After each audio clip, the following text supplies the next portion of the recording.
And those of you who have come for the first time, we extend a warm welcome to you also.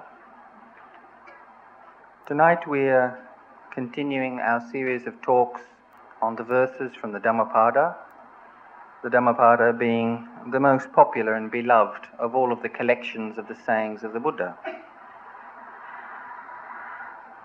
Here in our country, in Singapore, and indeed in many other countries, one religion, we don't have a system or a situation where there is one religion and one religion only. Buddhism is the major religion, but there are Christians, Muslims, Hindus. I believe that there is one or two Zoroastrians, a few Jews. I have recently discovered that there are 3 Jains. We live in a society where there are numerous religions, and indeed many countries have a similar situation. And so this presents a problem for some people, because in a rapidly changing society like this, families, the society, and people's beliefs are not stable as they are in more traditional societies. It's not uncommon that people will be born in one religion, change to another one in their adolescence, and perhaps change again a little later in life, perhaps back to their former religion, perhaps to another one. Sometimes they reject religion completely. Some time ago there was a gentleman coming here. He was born a Taoist. He was born into a Taoist family. He became a very evangelical Christian. Then he became a very evangelical Muslim. He was Chinese. And at the time that I got to know him, he'd become a very, what could I say, an evangelical Buddhist. And recently I saw him again. He had become very, very confused. Wasn't quite sure what he was. Now, when we have this situation where there are many different religions, one thing that you notice is that they are all making claims for our attention. They're all trying to attract our attention. And this leads us to start to consider which of these is worthy of our attention. Are they all true? Or is one true and all the others false? Are they all partially true? Are they all false? So this evening we're going to have a look at what Buddhism has to say about itself in relation to other faiths and religions. There are different ways that you can categorize religions.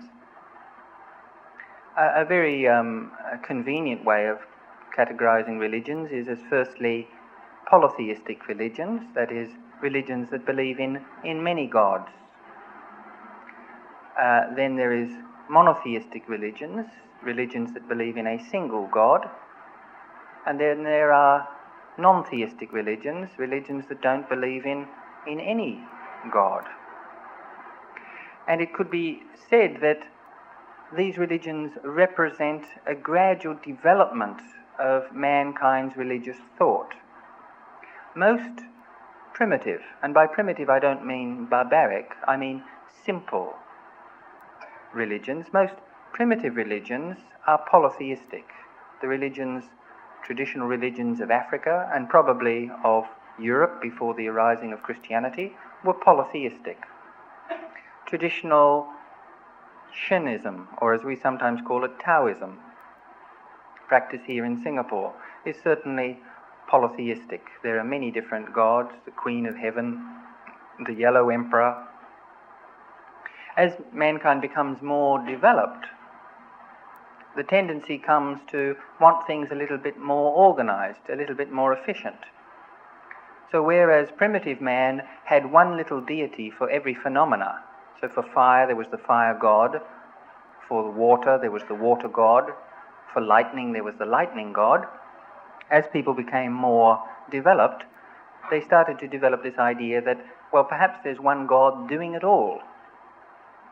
He's a very busy little god. He's looking after everything, the rain, the lightning, everything. And then as people become more developed, they start to see that perhaps it is not superhuman beings or deities that is controlling the universe, but perhaps natural forces. And the idea of a supreme being fades away, and you end up with the higher religions, of which Buddhism, philosophical Taoism, Jainism, Confucianism, and some other religions would be an example. So that's one way that you can have a look at religions. Another way that you could have a look at religions is how they see themselves in relation to other religions. And in this way, you might say that once again there are three approaches. The first one is the absolutist or the exclusivist approach. The absolutist religions are those that believe that there is really only one path, there's only one true religion, themselves usually, and the great monotheistic religions of the world, Christianity, Islam, Judaism, would be examples of absolutist religions. At the time of the Buddha, there were people, not religions, but there were people who developed absolutist views. A statement that the Buddha accredits to these people, interesting enough, you very frequently hear today. At the time of the Buddha, these philosophers, these thinkers, these religious thinkers were going around saying, idang eva satchang, mogang anyati. This alone is true, everything else is false. Okay? So here we have one type of religion, those that are absolutist, exclusivist. There is one truth, there is one way, there is one religion. Now, this is a very neat way of looking at truth. You don't have to look around very much, you don't have to think too much. You are presented with the truth, you just exclude everything else, shut out everything else, and you're okay. But the problem with this point of view is that it just doesn't seem to be very accurate. Because if you look at different religions, if you, with an open mind and an unbiased heart, you look at different religions, one of the things that you notice is just how many things they do have in common. Take, for example, morality, what we call sila. If you look at, say, two of the world's great religions, Christianity and, say, Buddhism, logically they have almost nothing in common. But when you look at their ethical values, they seem to have so much in common. In fact, they seem to be very similar indeed. Recently, a professor of theology in the United States wrote a book called Two Masters, One Message. The title explains his basic thesis. There are two masters, the Buddha and Jesus, and they have exactly the same message. Well, I couldn't subscribe to that because it seems that if you look, you do certainly see some very important differences. But in a very clever way, he had compiled from the Buddhist scriptures sayings by the Buddha and laid them side by side with sayings of Jesus and St. Paul from the Bible, and you cannot deny that some of them are remarkably similar. Remarkably similar. And then if you look at other religious traditions which have much more in common, take the Jewish faith, the Christian faith, and the Islamic faith. These three are very closely related together. Christianity grew out of Judaism.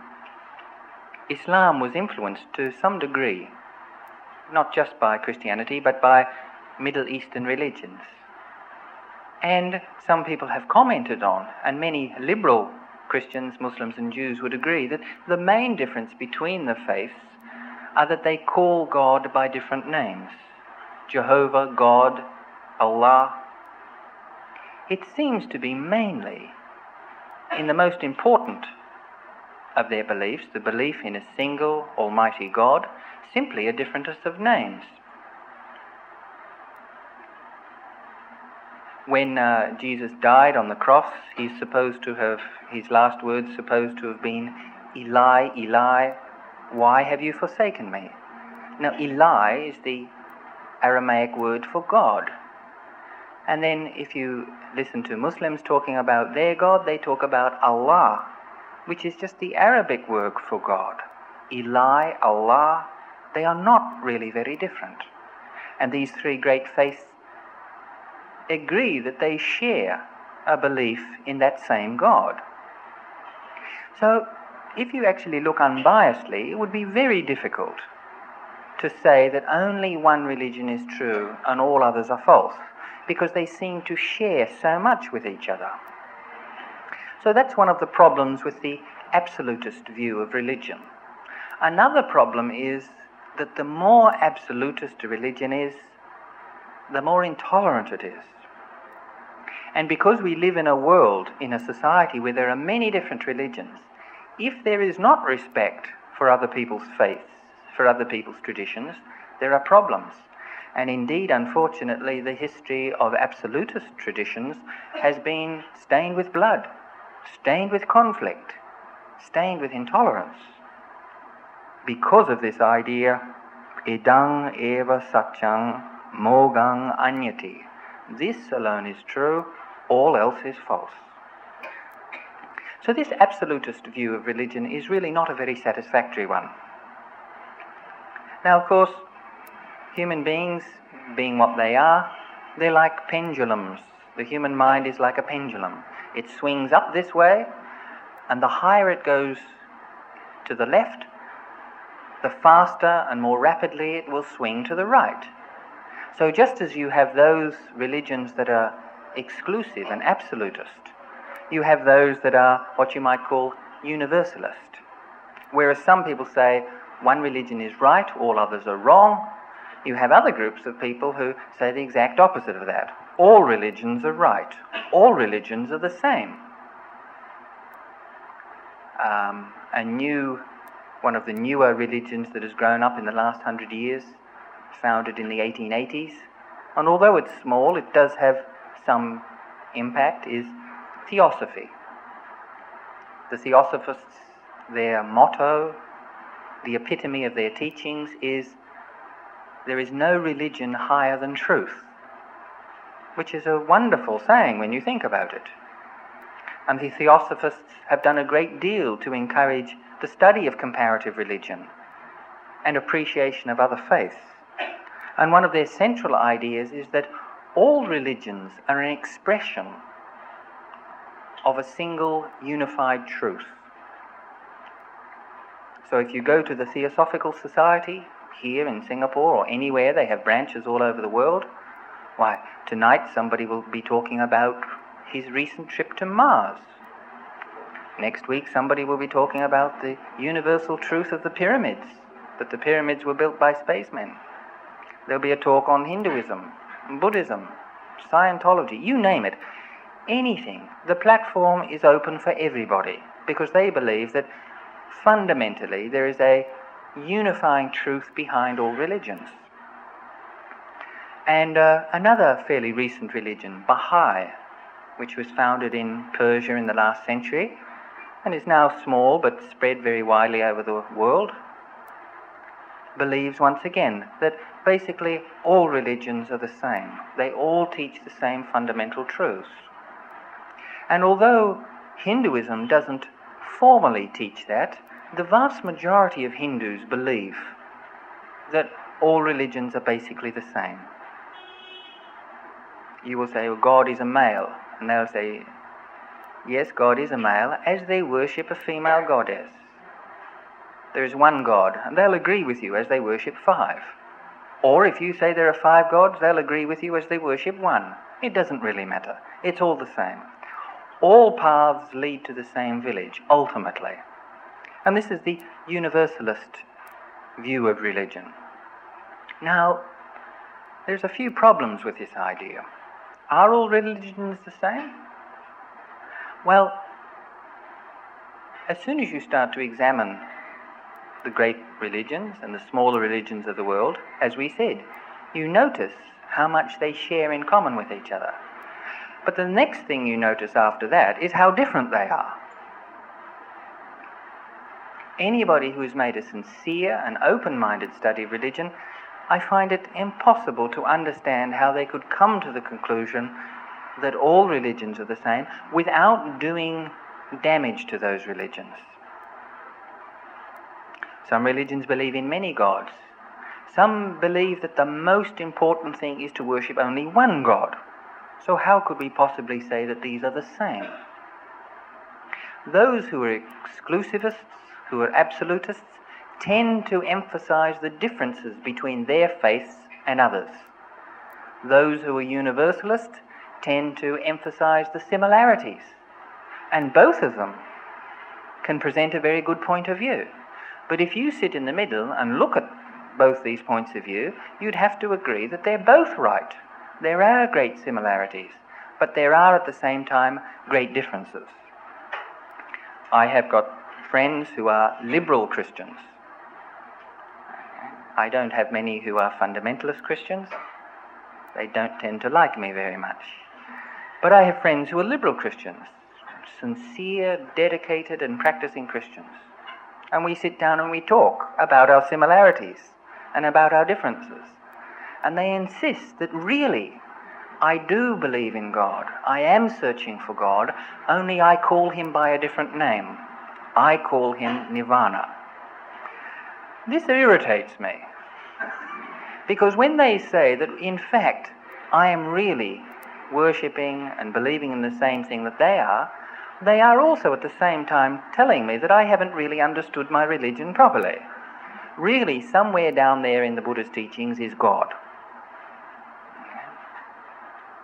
So, there is a problem with this universalist view of religion. Once again, it doesn't correspond very closely to reality. We see some very important differences, some very pronounced differences in the different religions when we look at them. Now, somebody once asked the Buddha this question: are all religions the same?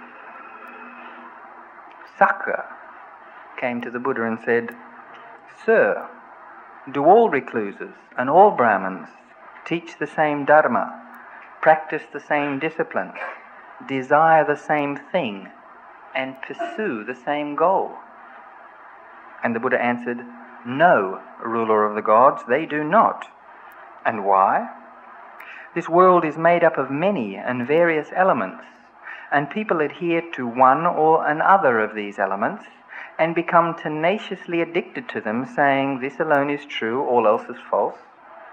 Therefore, all recluses and Brahmins do not teach the same dharma, practice the same discipline, desire the same thing, or pursue the same goal. Even the Buddha himself would not have agreed that all religions are the same. Now, whereabouts in this scheme of things does Buddhism come? Certainly, Buddhism is not absolutist, and it's not exclusivist. And as we've just seen, it's also not universalist either. And if we look at the Dhammapada, we have two verses. Verse 273 and verse 274, where the Buddha has something to say about this question: are all religions the same, or are they all different, or whatever? Verse 273 and 274, the Buddha says, "Magga nantang gekko santo sanchanang chaturopada virago sento dhammanang dimpadanang chachankuma eso mango nati anyo dasanasa visundiya etam hi tum hi pati panjata marasetang pamohanang." Paths, the eightfold, is best. Of all truths, the Four Noble Truths are best. Of all states, passionlessness is best. And of all humans, the Buddha is best. This is the only way, there is no other, for achieving purity of insight. Walk this path and you will bewilder Mara. Now, in the first of these two verses, the Buddha talks about some of the basic and central themes of Buddhism, the Noble Eightfold Path. There are many paths. Here the Buddha says, not that this path is right and all others are wrong, but rather that the others are good, but this one is best. And there's a difference. Then he says, of all the truths, and there are many truths, the Four Noble Ones are the best. That is, in the sense that they're the most relevant, the most important. If understood, they are the most transforming. Of all states, passionlessness is best. And here the Buddha is talking about nirvana, a state free from passion, desire. And of all human beings, the Buddha actually uses the word chaturopada, of all two-footed beings, that is, birds and human beings, of all birds and of all human beings, the chakuma means the chaku is the eye, chakuma is the one who sees, the seeing one, that is, the Buddha. Of all human beings, of all teachers, the one who sees, the one who has insight, is the best. And then he gets a little more emphatic. Eso vamaggo nati anyo. This is the eso maggo, the only way. There is no other way for achieving purity of insight. Dasanasa visuddhya, for purifying one's wisdom and one's understanding. And if you walk this path, that is the Noble Eightfold Path, you will bewilder Mara. Now, of course, Mara in the Buddhist tradition is the personification of ignorance. Okay? So if you walk this path, you will outsmart. You won't be able to be caught by or ensnared by ignorance. You will outsmart ignorance. Okay? Now, the sentence that I want to concentrate on in this evening's talk is this one: this is the only way, there is no other. Now, it seems here that Buddhism is saying what so many other religions say. This alone is true, all else is false. And in fact, there is even another verse in the Dhammapada where the Buddha has something very similar to say. In verse 255, he says, there is no path through the sky. There weren't any aeroplanes in those days. There is no path through the sky. There is no enlightened one. There is no saint outside. Bahiri. Samano nati bahiri. This word means outside or beyond the perimeter. And it's referring to the idea that within the sasana, that is, within the whole domain of the Buddha's teachings, there are enlightened ones. But outside that, there are none. So these two verses together, 274 and also 255, the Buddha seems to be saying what so many of the other great teachers have said throughout the centuries. This alone is true, all else is false. However, when we look at Buddhists, both in our own country, in other countries, and when we look at the history of the Buddhist religion, there is no doubt that it is very, very different. Its progress throughout the centuries, its progress throughout the world, has been very different from the progress of some other religions. You sometimes hear Buddhists say very proudly, not a drop of blood has ever been shed in the promotion and the spreading of Buddhism. Now that's not true. There have been at least 6 or 7 drops of blood, but not much.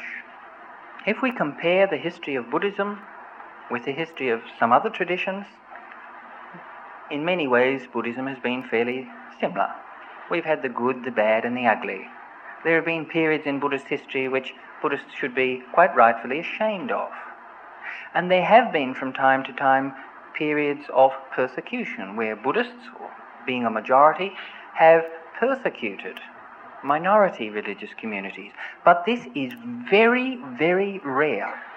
It is not at all characteristic. In fact, it is quite uncharacteristic, not only of Buddhist teachings, but also of Buddhist practice. And yet when we look at some other traditions, if we compare the Buddhist record with the record of other traditions, this is most definitely a marked difference. For the most part, Buddhists, where they have been in a majority of the community, they have been very tolerant, very open, very lackadaisical even. Where they have been in the process of becoming the dominant religion, as they became in China and Sri Lanka, in fact many countries, there is very little record of them persecuting or trying to violently destroy the pre-existing religions. There have been only from time to time minor incidents of this happening. Now, why is this so? If the Buddha says this is the only way, there is no other, then why haven't Buddhists taken heretics to the stake and non-believers and infidels in prison? Why hasn't this happened? Well, it is because I would say Buddhism is not absolutist and exclusivist, and it's certainly not universalist.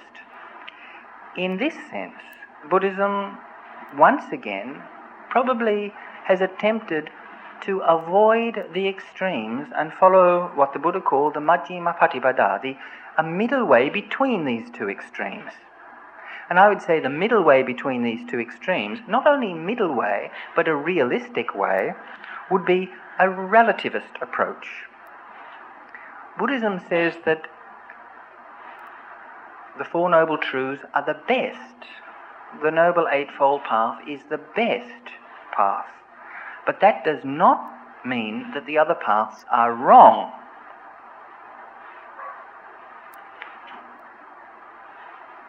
There are several reasons why Buddhism could be described as being relativist, and which could explain why throughout the centuries Buddhism has tended to be a very gentle, a very live and let live, and a very tolerant and accommodating faith. The first one, I think, is the idea of rebirth. Now, many people dismiss the idea of rebirth, reincarnation, as being unacceptable. Why, I left my old religion because of this crazy idea about heaven and hell. I've taken up Buddhism because it seems so rational and sensible, and now you're telling me that when I die, if I'm bad, I'll be reborn as a cockroach. Now, whether one accepts or rejects the idea of rebirth, that is up to you and according to your understanding. However, I don't want to look at the truth or otherwise of the doctrine of rebirth tonight. I just want to try to explain how it is that despite the fact that Buddhism claims to be the only way, that it has been able to maintain at the same time a great respect and tolerance for other ways. Why? Because of rebirth. In the other traditions, you've got one chance, one time. You are born, you live to be 40 or 50, and what you do in that time, what you believe in that time, what God you happen to have worshipped at the time you died, that will determine how you spend the rest of eternity. If you happen to have worshipped the right God, then after death you spend eternity in paradise. If you happen to have made an awful blunder and put your money on the wrong horse, then you're going to spend the rest of eternity in hell. So I imagine that those who believe this, out of concern, perhaps even out of love, have said, well, we've got to save these people from an eternity in hell. We've got to save them from themselves. We even have to save them if we're going to hurt them, to persecute them, to harass them. may be justified if it means that they're not going to spend an eternity in hell. Because there's only one chance. What you believe in this 50 or 60 years will determine how you spend eternity. So we must make them believe in the right thing. Now, of course, in Buddhism, the whole scheme of things is different. When you die, well, you're born again. And then when you die after that life, you're born again and again and again. So you always have another chance. If you don't believe or if you don't practice in this life, well, let's hope that you'll be able to do it in the next life. If you've been irresponsible, immoral in this life, well, let us hope that you will learn and understand in the next life. And indeed, many people do this, don't they? When you get older, 60, 70, or 80, very frequently people look back on their lives and say, if I had my time again, I would never do that. I would have, how foolish it was of me to do this, and so on. Life teaches us. Now, if you believe that there's only one life, then there's really not much point in learning anything, because it's all wasted at death. If you believe that there is another life, that this mind, that this consciousness, with all its concomitants, with all its contents, goes into the next life, goes into a new life, and starts again, then learning from experience makes sense. There is the possibility of learning, changing, and perhaps not making the same mistakes again. And from an outsider's point of view, why should we force? Why should we push those people? If they don't understand in this life, then they'll understand in the next life. So I think this is one reason why, despite being very firm and saying that Dharma is the only way, Buddhism could still not be called absolutist. This may be the key to that very characteristic Buddhist tolerance. Another reason may be that the very nature, the mechanics of salvation in Buddhism is different. In most other religious traditions, we are not saved by doing good. It's not doing good that saves you. It's believing in a particular doctrine that saves you. Now, the opposite is true in Buddhism. You can believe anything you like. It's how you think, speak, and act.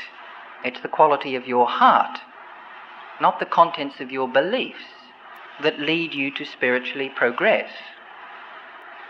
So a Buddhist can recognize that a person may have completely false views.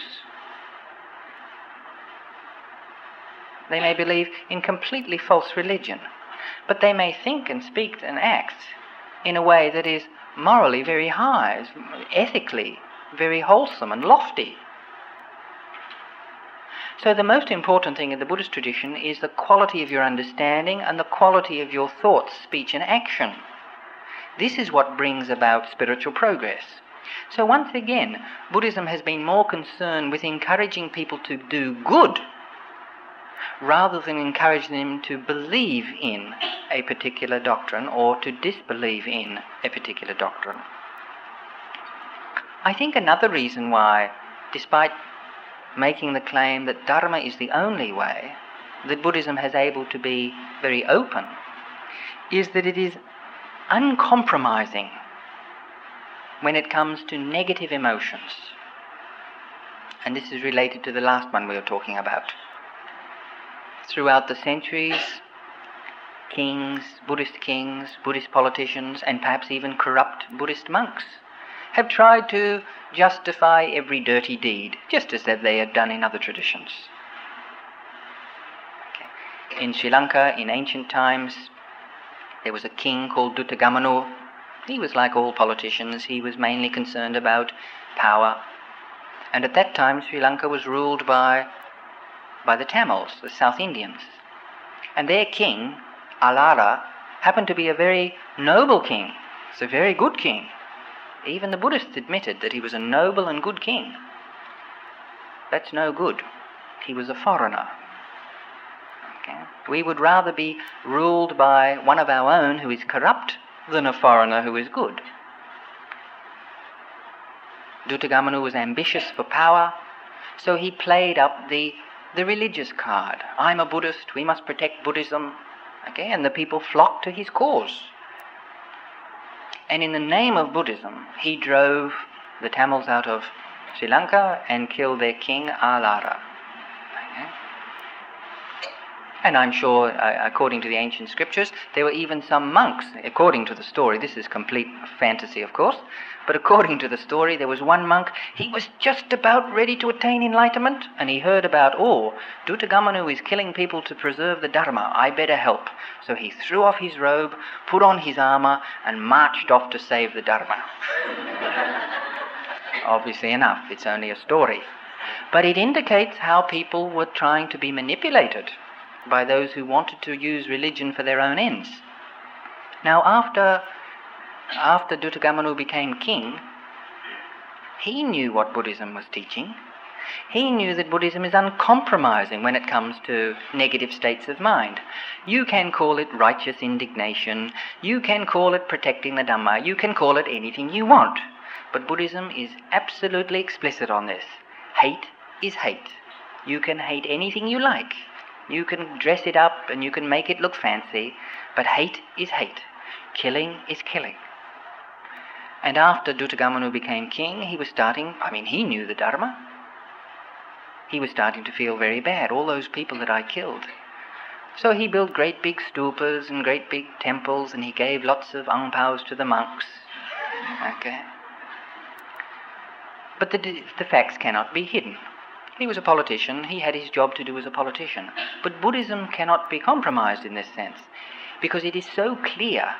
Negative emotions are negative emotions. They cannot be dressed up as anything else. There's a very interesting saying by the Buddha in one of his discourses where he says, even if low-down criminals were to cut you limb from limb with a two-handled saw, if you harbored hatred in your heart, you would not be practicing my teachings. You should train yourself to think like this. Our minds will not be perverted, nor will we utter evil speech, but full of kindness and compassion we will live, with a mind full of love and free from hatred. So uncompromising that it is impossible to dress up any form of negative emotions and claim that you're doing this for the good of the religion, to save others, to help others. It cannot be done. I think another reason why Buddhism has been so tolerant, despite very clearly claiming that this is the only way, is because of its emphasis upon metta also. There's a great deal of emphasis put on the idea of kindness and gentleness, not forcing people, not upsetting them, not hurting their feelings, even in order to spread the truth to them, to basically develop a gentle attitude towards others. And another very important reason why, despite claiming to be the only way, Buddhism has been open and tolerant and could not, in honesty, be called an absolutist religion, is because Buddhism has, in a sense, a hierarchy of goals. Now, when people first hear about the Dharma, they hear about that the aim of Dharma is to attain Nirvana. And then later on they read some sutra where the Buddha says, and if you do this, you'll go to heaven. And then, worst of all, they read that you have to be very detached and have no clinging to everything, to anything. And then the Buddha says, and if you do this, you'll get a good reputation and you'll become wealthy. Now, what is this? Are we supposed to become wealthy? Or are we supposed to go to heaven? Or are we supposed to attain Nirvana? Well, you're supposed to do all of those things. Not at the same time, but as it were, according to your aspirations and your understanding at this time. So to those who were not interested in spiritual progress, to those who did not care about nirvana or even heaven, the Buddha will say, okay, let's not talk about nirvana, let's not talk about heaven, let's talk about this. Be moral, be upright, be honest. Not so that you can go to heaven, but you will be respected by your contemporaries. You will have success in this world. Now, to those who had more understanding, he would say, be moral, be straightforward, be kind, because then you'll be reborn in heaven, or you'll have a good rebirth. And to those who had even more understanding, he would say, heaven? What a waste of time, up there playing your harp for decades and decades and decades. What do you want to go to heaven for? And when your lifespan in heaven is over, you'll just be reborn again on earth and the rounds of samsara, attain the freedom of nirvana. So he taught what you might call a major goal, the primary goal, the supreme goal, nirvana. But he also taught what you might call secondary goals according to people's level of understanding. Now, all of these goals are good in themselves. So if we see somebody who is not a Buddhist, but they are honest, straightforward, tolerant and kind, why should we interfere with them? They will get respect in this life and probably a good rebirth in the next life. Why should I go and impose my views upon him? He's already got a degree of understanding. He doesn't have complete understanding, but he's already got some understanding. If somebody believes, hallelujah, when I die I'll go to heaven, good for them. I hope they do go to heaven. And it's very likely that they're doing all of the things that you have to do to go to heaven. Being kind, very innocent, gentle towards others, very loving. Of course they'll go to heaven, and I rejoice in that. Why should I grab them by the scruff of the neck and say, look, you don't want to go to heaven. I do want to go to... No, you don't. Why should I do that? I can freely admit, I can freely acknowledge that they are doing the right thing according to their level of understanding, and they will be reborn according to their karma. But to those with higher understanding, I would say to them, as did the Buddha, reputation, it is just ashes and dust. Money, nothing, you have to leave it all behind. Heaven, it's an interesting sojourn for a while. But what you really want is utter freedom of mind, complete freedom. The calm, cool, peaceful state of being that we call nirvana. And when you understand that, those others become very secondary. Not bad, not wrong. Just secondary, of secondary importance. Important to those who aspire for that goal. Important for those who have that level of understanding. And ultimately, through their rebirths, through their good deeds, they too will come to understand that these things are good, but they are not the supreme goal. So because of all of these things, we could say that Buddhism is in a sense absolutist. It says that there is one way that leads to nirvana, and it is by walking the Noble Eightfold Path. That is that one way, as the Buddha says. Of all paths, this path is the best. Walk this path and you will bewilder Mara. But, as it says here, it is the best path, but that does not mean the other paths are wrong, or they're heading in a completely different direction. They are lower paths. They're good too. And those who walk those paths, those adhere to those beliefs, how can we condemn them? How can we interfere in their life? How can we say that what they are doing is wrong? Because it is not. That is a legitimate path too. Now, throughout history, as a result of this relativist way, this relativist approach to religion, Buddhism has been able to be very accommodating to other faiths.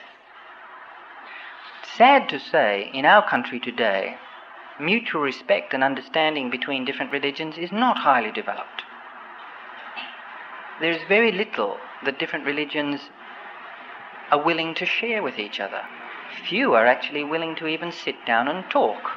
And this is really a tragedy, Because if they were able to do that, or if they were willing to do that, they would come to see that it's impossible to have a look at other religious traditions and say that they are wrong, that they are evil, that they have nothing to offer. And when that was impossible, then suspicion, competitiveness, misunderstanding, and ignorance of other people's religions would no longer be possible either. However, in other countries, not in Singapore, but in other countries today, there is a general movement in the direction of what is nowadays called dialogue, where people of different religions sit down and talk with each other. They share views. They agree where they can, and they agree to disagree where it is necessary. And they're mature enough, they're spiritually mature enough to be able to say, I don't believe in any of that, but I respect the fact that you do believe in it. Why sit down and talk about our differences? Let us talk about what we have in common and what we can share with each other. Now, this has become, very fortunately, particularly in Europe, the most common approach to different religions nowadays. Probably the reason for this is because until 150 years ago, Europe was racked by the most terrible religious wars. Catholics versus Protestants, and Orthodox versus Catholics, this sect versus that sect. And eventually, when religion started to become less important, there was less to argue about. And nowadays the churches, the temples and what have you are so empty, there are so few people going, there's so little to argue about anymore. Also, there is probably a general spiritual maturity that people can, they're not so absolutist that they cannot admit or see the good in other religions. However, while it is good that this approach is now becoming more common, I was very interested to discover that this is not actually new. It's certainly new in the monotheistic world. But in the year 260 BC, which is a long time ago, it's more than 2,000 years ago, there was a king in India who was a very ruthless and mercenary man. To get to the throne, he murdered several of his brothers, and then he embarked upon a war of expansion. Hundreds of thousands of people were killed in the war. Hundreds of thousands were deported. Whole populations were uprooted and moved to other places.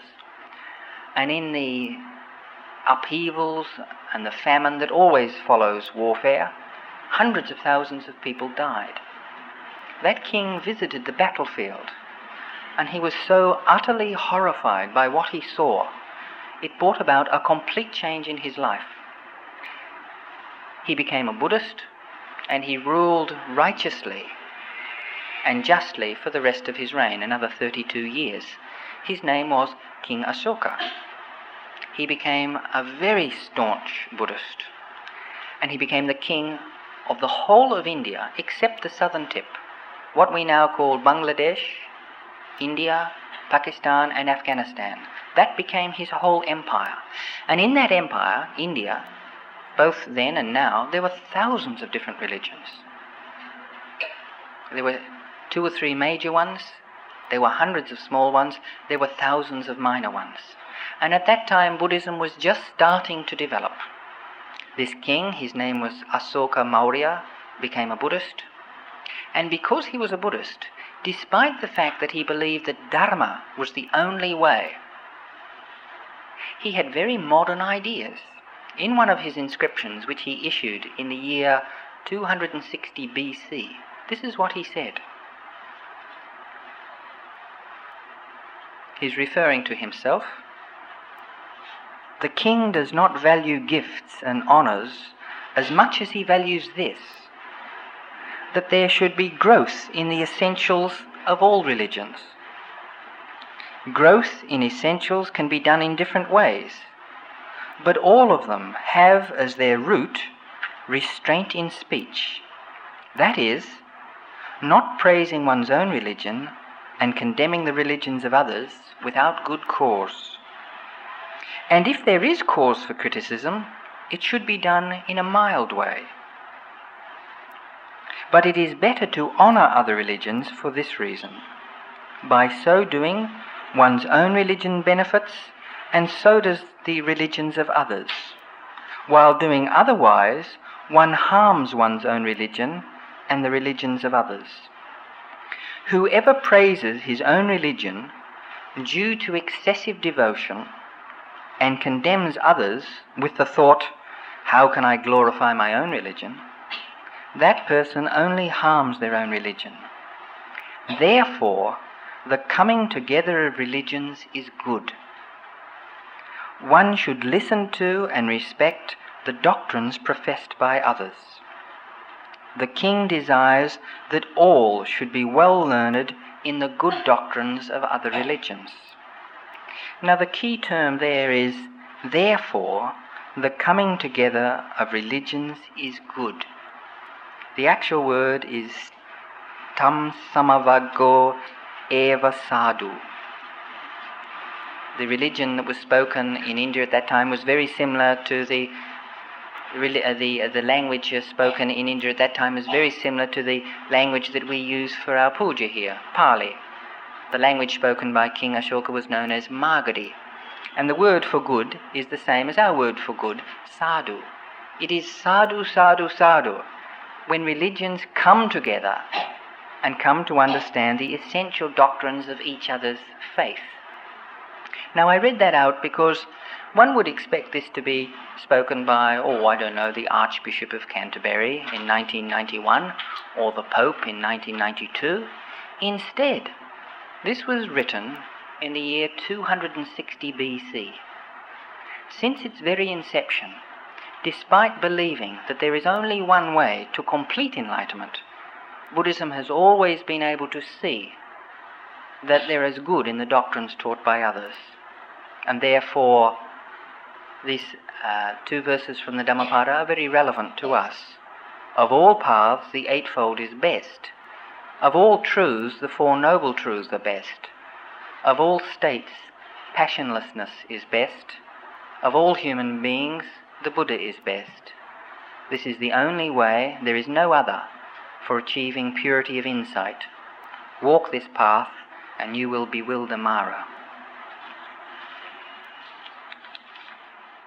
Okay, that's all I've got to say for this evening.